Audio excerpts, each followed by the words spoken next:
riding a sportive or gran fondo packed full of killer climbs is no joke. So to try and make life a bit easier for any of us doing such an event, I sat down for a conversation with Simon Warren, an expert in climbing, the author behind the 100 Climb books. So let's dive in. So Simon, thanks for joining us and sharing hopefully some of your tips on climbing. So I'm doing a Fred Whitton Challenge next week, which is an event you know well. I don't know why I'm doing it again, but I am. So for anybody riding this event or a similar hilly, sportive, gran fondo where hills are a big feature, what's your biggest tip, a bit of advice you can give us? Study the route first off. I can tell you a little story. Years ago, driving down to the Marmotte in the Alps, I think it was the second time we did it from our club. One of our lads in the club said, "Can you tell me about this hill, the mountain on the route?" And we all looked at each other. "What do you mean, the mountain?" He says, "It's Alpe d'Huez." So we know you've got to cross the Glandon, the Telegraph and the Glibier before you get to Alpe d'Huez. He said no, and his face just went white. And yeah, so that was a little bit of a shock. So if you're going to take on something big like that, just know what you're in for to begin with, and then once that your head's around that, then you can start to plan, maybe a more detailed strategy. It's best be prepared and know what's coming up, I guess. And lots of events these days give you a little sticker you put on your top tube with the climbs, which is quite helpful, isn't it? Yes, I'm just working on one now, actually. Okay, yeah. Or you could be pro. Like pros make their own, don't they? A bit of tape, and then just mark the climbs. Oh yeah, I've done that plenty of times. Okay, yeah. So study the route, know the climbs. I guess the distance. That help you pace yourself. I guess pacing yourself on the climb is going to be key, really. Yeah, I don't think a big ride, because a lot of people can take a lot of hours to do the Fred. Feeding's another thing as well. Look where the feeds are. Make sure you've got enough to get from feed to feed, but don't take enough to get from the start to the finish, because it's just too much weight to carry around. A bit of practice helps. Of rides, how long can you go with a couple of bottles and a couple of gels and a couple of bars, and then say, I need to get from here and here and here, and just work out where you're going to stop. I mean, the top riders, they'll have dedicated stops where they have friends and family, so they don't have to get involved in the scrum. Okay. So if you really want to do a good time at the Fred, that's what you've got to do. But that takes, you need willing volunteers to give up their Sunday as well. That might be a tough bit. Yeah. I mean, yeah. So one year I did it. I was going to stop, but I was with a really fast group from the Harrogate Nova, and I said, "No, Simon, come on, you can use our feed. You can use our feed." So I carried on, used their feed. I didn't take too much off them. The next year, I thought, well, I might hook up with them. So me and my mate Chris were doing it. So in order to not go to the feed, it's the one at Buttermere, we took some food out the night before, hid it in the bushes in 2 plastic bags. So the next day we could go whizzing straight through, find the bush, get the food, and then carry on. And then at the end of the day, went and got back the bags and threw it away. It worked perfectly, but it's a bit of a hassle. But probably saved us 10 minutes. That's a good tip. That's a pro tip. So you found the bush with the bag underneath it. Yeah, you've got to make sure he's opposite a gate post. So I mean, I think probably the residents of the Lake District won't like that idea. But as long as you go back and take your rubbish away, and afterwards, then it's a strategy. Yeah, the first feed station. Remember, the first year I did it was a bit of a mosh pit of people, and I lost probably 15 minutes just trying to get in and out again. Definitely. Unless you just go with your elbows and you're focused, you know exactly what you're going to do. Tops off your bottles as you walk in, get the liquid, grab some food, get back on the road. Hi, Simon. I'm not talking. I'm going. And yes. So yeah, you've got to have sort of laser focus on what you want to do. Yeah, so lots of experience in that. So nutrition's important, making sure you have enough, but not too much. You want to, I guess, weight is fairly important. Don't carry excess food and water on the climbs. Yeah, So, definitely. One of my real bugbears is to see people at the start of, something like the Fred Whitton with 40 gels taped to their top tube on a 12 grand carbon bike. So you might as well have a trailer.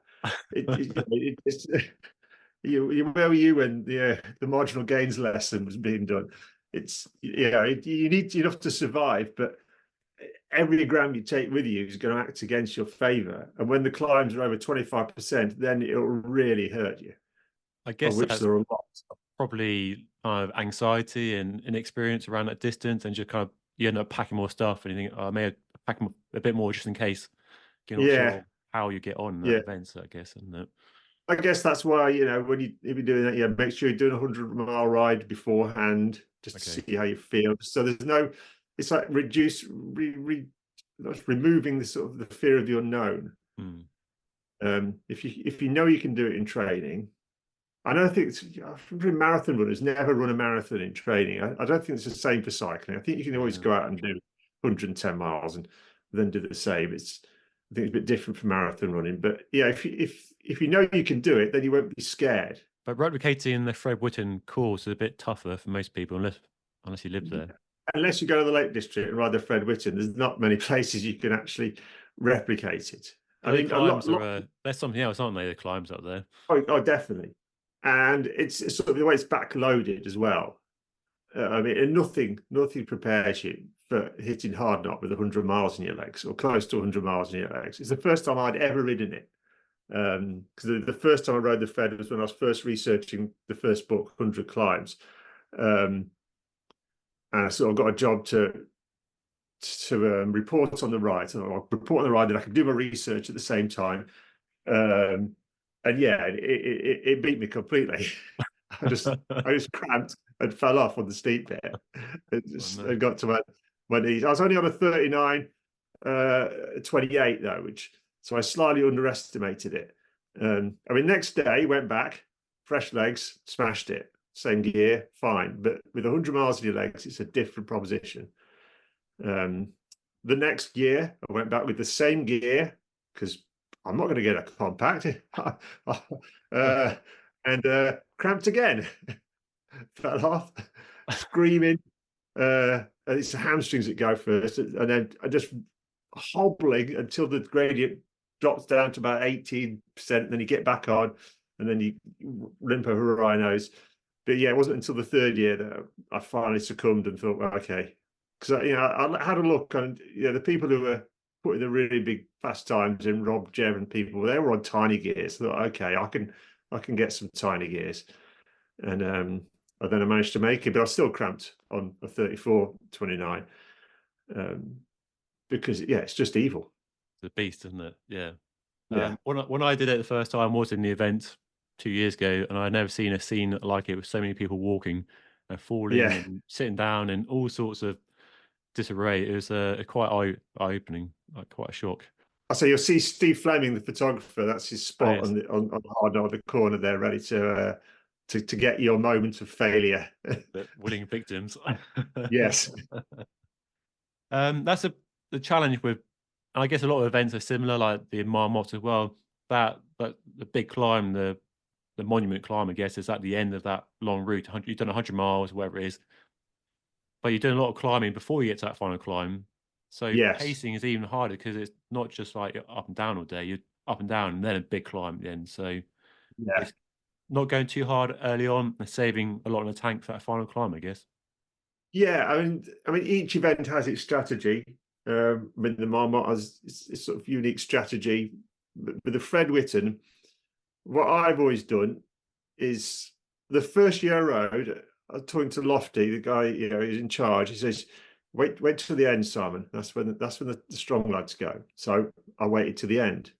So 8 o'clock, last group to leave, get on their wheels, and there's always a decent group there, and you just get sucked along. You have to do a couple of turns. Don't just sit in the back there and use those wheels.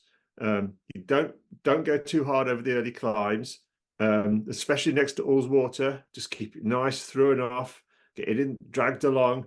Don't burn any matches. Over Matadale, still don't burn any matches. Down into Keswick, you're fine. Everything's fine, especially because it's always a headwind on the main road into Keswick. So sticking the wheels there, and then all the way through, where is it, to the bottom of Honister? Is it Borrowdale? Yeah, I think so. I've forgotten the name of that one. But anyway, everything's got to stay calm until you hit the bottom of Honister. Then you're on your own. So try and stay in a good group until then. And then when you hit the first 25% climb, very few people climb the same speed up that sort of incline. If you're still with some of the people you started off with at the top, great. But more than likely, it will just be you against the world from then on. So that's the sort of tip.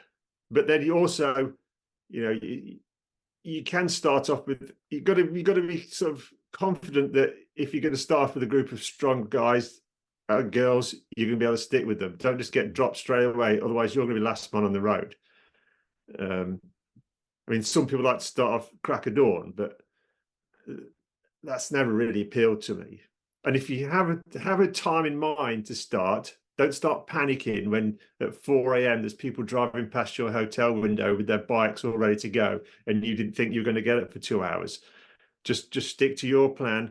When you want to get there, stay calm. Yeah, that's strategy.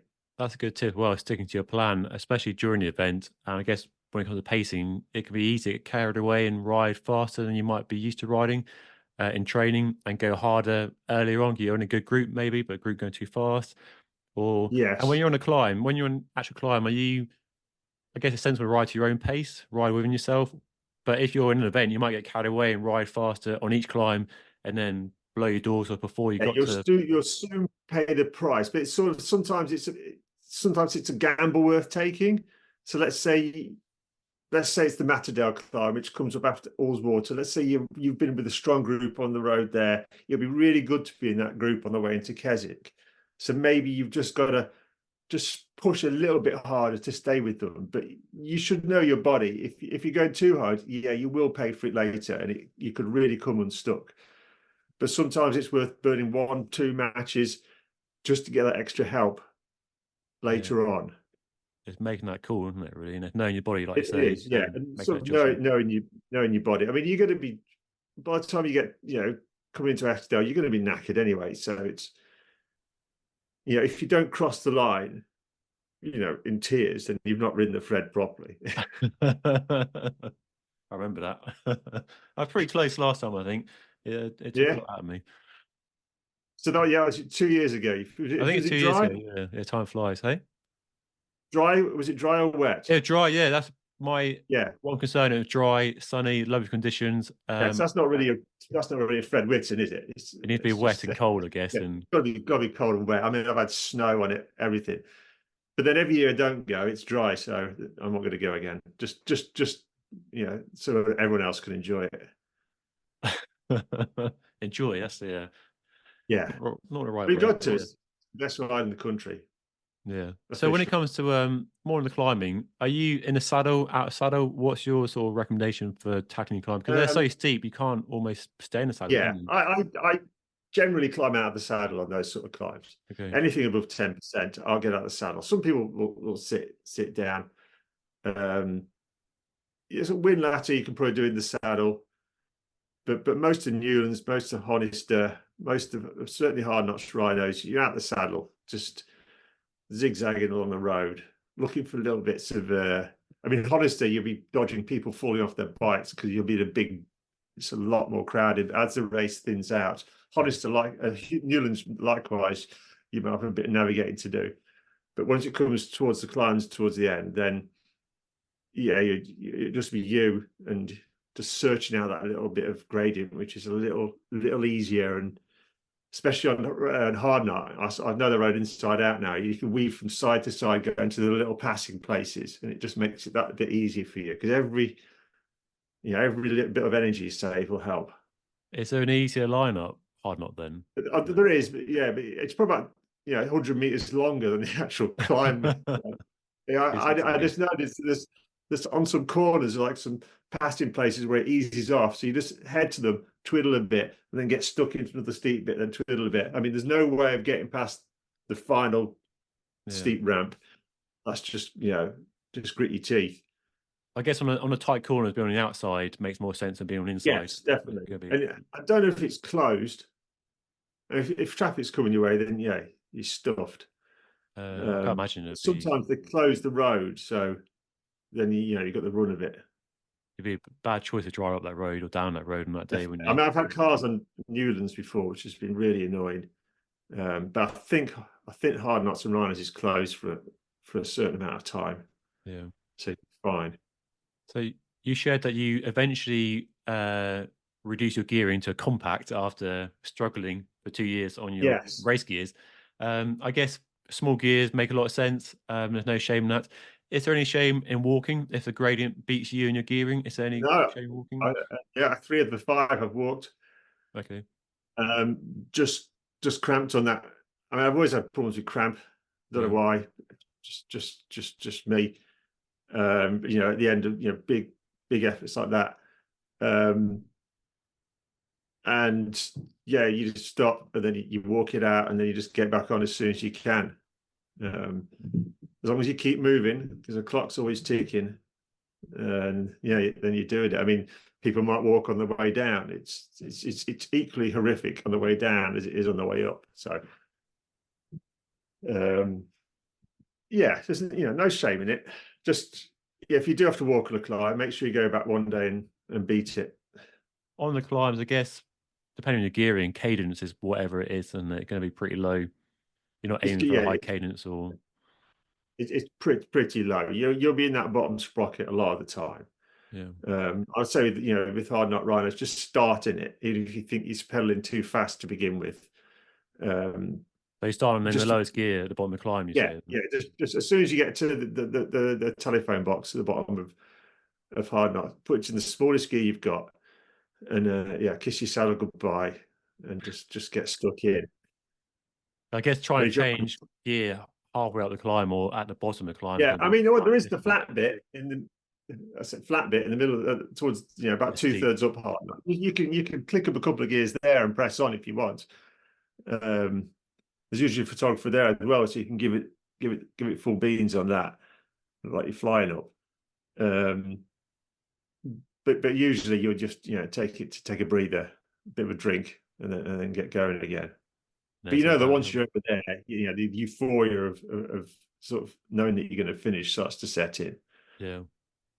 But you still got 2 more climbs after that, haven't you? Rhinos and I mean, you've got Rhinos the easy side, which is almost as steep, and then when they changed the route a few years back and put Blaetar in, that was the final nail in the coffin. I mean, there's a 25% sign on it, but I don't think it gets that steep, and if it does, it's only for a fraction of a meter.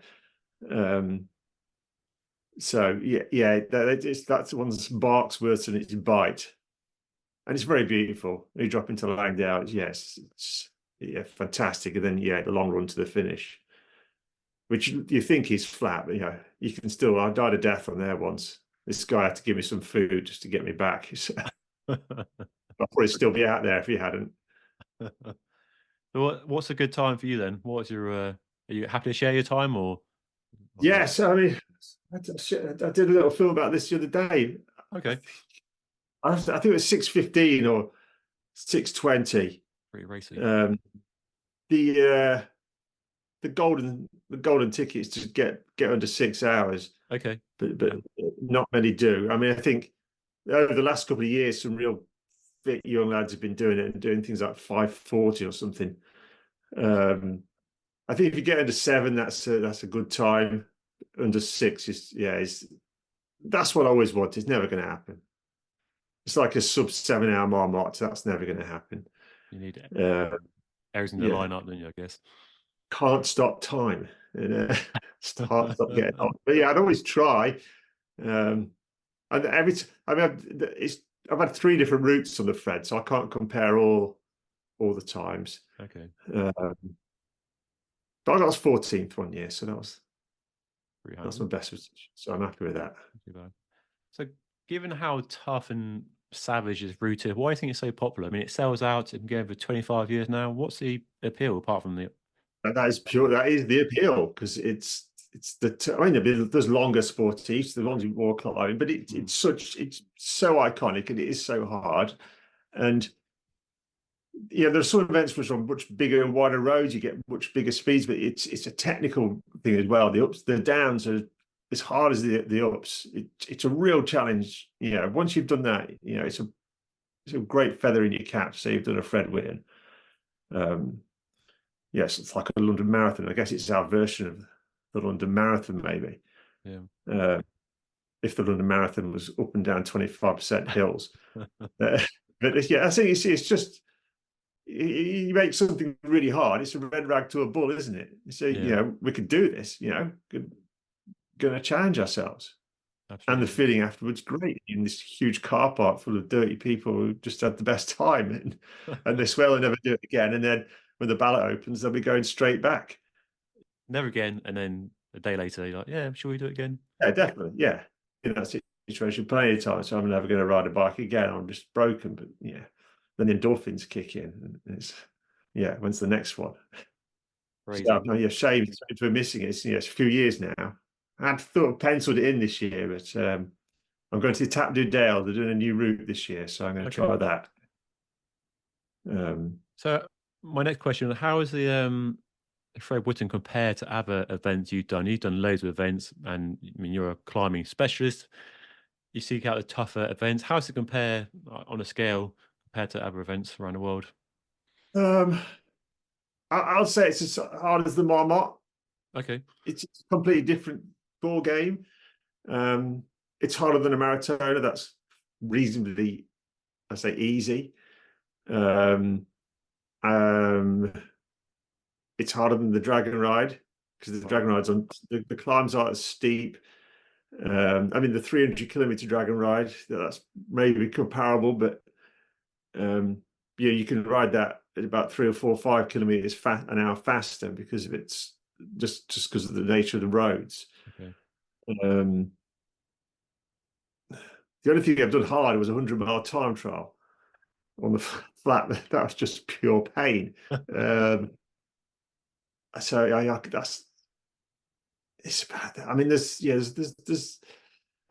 few. There's the struggle dales that and the struggle moors that packs in loads of 30% climbs. That's not quite as long, but that's nearly as hard, I think.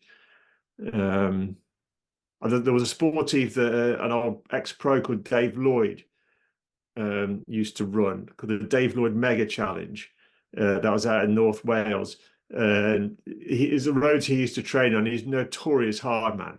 So he devised this sportive in his image. And I'd done Fred Whitton and a Dragon Ride and Tap du Dale. Then this popped up, and only about 50 people entered because it was so brutal. Only about 20 finished. And after 3 years, you cancelled it because it was just too hard. Too hard, yeah. I did a couple of those, and that was. You've got to get the balance just right. I mean, there are a certain section of cycling society who go and do ascent col events in the mountains and do 500-kilometer rides, but that's a very small group of these elite athletes. The Fred is something that a competent cyclist can do. It's not beyond them. It'll give them a huge sense of achievement to do it. Yeah, it's achievable suffering. And the centerpiece is Hard Knot, which one we're talking about. I mean, there are other climbs, but Hard Knot is the big climb in there. How does that rank compared to other climbs you've done in all your books over years? Well, in the British book, it's it's a nailed on 10 out of 10. It's it's the king of climbs. It's what sets the standard. Wow. I mean, there are a couple now in Britain. I mean, I give things like Blackney Bar, which is much more epic, and 11 out of 10 because of its extra epicness, but it's no tougher. There are steeper. There's the Bamford Clough, which is, you might see my social media, is closed again, but it was never open, and now it's even more closed. That's harder because it's 36%, which is bordering on unrideable. Hard Knot is about as tough as it gets. I mean, there's some tougher. Where I was in Turkey the other week, Badabag, that's tougher. Okay. But that's 20 kilometers at 10%. So, Nice. but yeah, in this country, yeah, if you can get up hard night, I always say if you can get up hard night, you'll get up anything, especially at the end of the France. bed. Yeah, so you can put that on your t-shirt. It's a big achievement, And like any hilly sporty, any hilly Grand Fondo is a good achievement. If you get round in one piece, Yeah, you're giving it your all, empty the tank. It's a good achievement, isn't it? yeah, and then go back, beat your time, beat your friends. Yeah. Depends how competitive you are. No, I've always because I came from a racing background. I've always wanted to ride them full gas. Okay. I'm not there for the views because So it's a test. you are riding these Cells. events, these hills as high as you can. You're not riding yourself. You're not joining the event. conservatively. No, you only it's hard within the context of the event. So you're not going to go setting PBs up the climbs. It's you got to think of it as a whole. I think that's quite essential. I guess you're riding close to your limit most of the time, aren't you? Yeah, I was sort of now I've got a power meter. I sort of you sort of have to you know how to gauge it a bit more. I've Okay. always listened to my body, but now I've got a bit of evidence behind how hard I can ride for 10 minutes, 20 minutes, 30 minutes, etc. So yeah, you can't suddenly turn into someone else just because it's the big day. Yeah. You've got to face the reality every time you go out that you're only you, and you can't ride like Andrew Feather. You've got to ride like Simon Warren, and just don't get carried away. Sounds a bit boring. Yeah, that's just reality. It's easy to forget that in an event, red mist, and you get a bit competitive. You can get carried away and think you're faster than you actually are. And you can always tell people who are blowing on the first climb at Troutbeck, where it is. And you think, yeah, you're going to last 2 minutes, mate. That's it. You never see him again. So if you're newer to it, it's best to take it very steady, really pace yourself. If you are more experienced, you can afford to know your body a bit better and go a bit harder, but within yourself still. Exactly. And using a power meter, you say that helps you a lot, just to ride within yourself a bit more.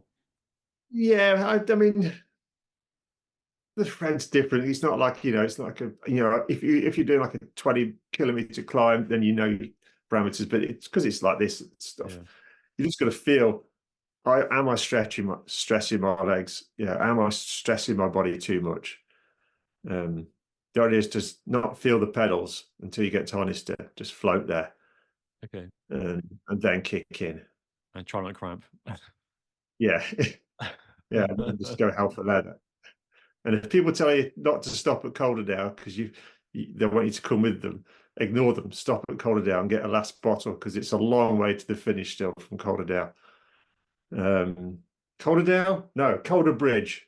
Calderdale's in Halifax. Yeah, so that final stop. Yeah, once I got conned into sticking with this fast group instead of picking up a last bottle, and I had about half a bottle to last the next hour, and it wasn't enough.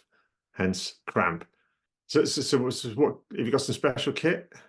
Me, no, I don't even know what bike I'm riding yet. So all very last minute because I've been away for the last 2 weeks, so I've no idea. My training hasn't been going great, and my weight is higher than I would like, and it feels like I'm underprepared. But I'm sure on the day I'll be fine. I mean, I've done it before, so I know I get round. Yeah. So I got that in the back of my mind, but that's no guarantee to getting around. So. But ultimately, I keep telling myself you can only use what you've got. Yes. So don't sit on the start line beating yourself up about I've eaten too much, I'm not fit enough. You just have to make the best of what you've got on the day. Absolutely, all you can do. That's all you can do, isn't it? All you can do is all you can do, isn't it, really, on the day? You've got, what, 2 weeks to lose a kilogram? You can do that. That's doable, isn't it? Yeah. That kilogram can make all the difference on the hard knock. Yeah, I'll give you my doctor's number when we get off here. Fantastic. I think that's a good note. Thank you so much for sharing some of your tips and advice as a climbing specialist. I'll put a link to your website down below. What's coming up from you in the next few weeks and months? I've got a couple of time trials. Okay. Then I got my event on the 26th of May, the next 100 climbs challenge. Okay. So that's based out of Sheffield. Cool. So I'll be riding it. I'll be running it. Okay. And then I've not got a huge amount of things in the calendar this year. I'm going to the Étape de Dales, and then the big one again is the Étape du Tour. So heading down to Nice, Nice. 3 days. I need to lose 2 kilograms before I get to the big mountains. And then go to the Alps again in the summer to continue researching Switzerland and Austria. Yeah, Austria's got some nice climbs. I've been there a few times. Yeah, vicious, just vicious. Really low myself. Actually, after last year's trip to Austria, I bought a 32 now for the back because everything just seemed 10% for hours. You want 34? Yeah, I won't go that far. I think my BMX better going to take the 32, never mind 34. But I don't buy new stuff, so no, you don't. Yeah, famously, don't buy new stuff. I think I rode. I don't know what it's called, but I rode what was claimed to be the steepest climb in Austria, and it was an absolute brick wall of a climb. And there's nothing. There's just a dead end, like a hotel at the top, like a resort. Yeah, the Kitzbühel or the Grosch. Is it Grosch? Whatever. I don't know. Everything's got loads of S's in it. Yeah, I know. Unpronounceable. I just started dipping my toes into Austria. We were just passing through last summer, and savage. It was terrible. Never been back since. I'll wait to get back. Well, better than you than me. Yeah. Fantastic. I'll put a link to that event down below as well. It sounds good. 26th of May. Maybe I can check my diary. Yes, it's sold out, but it's sold out. I won't see you there. Yeah, well, I think I've got 2 places left because 2 people have dropped out. So I'll open that up. Viewers, act quick. You grab get in there. 2 places. Free pizza. All right. Sold. Cool. Thank you, Simon. Thanks so much. All right. Cool. Thanks, Dave. Cheers. Bye-bye. Bye. So a fascinating conversation. Hopefully we all learned something, and I'll be applying these tips myself in the Fred Whitton Challenge next weekend. Wish me luck.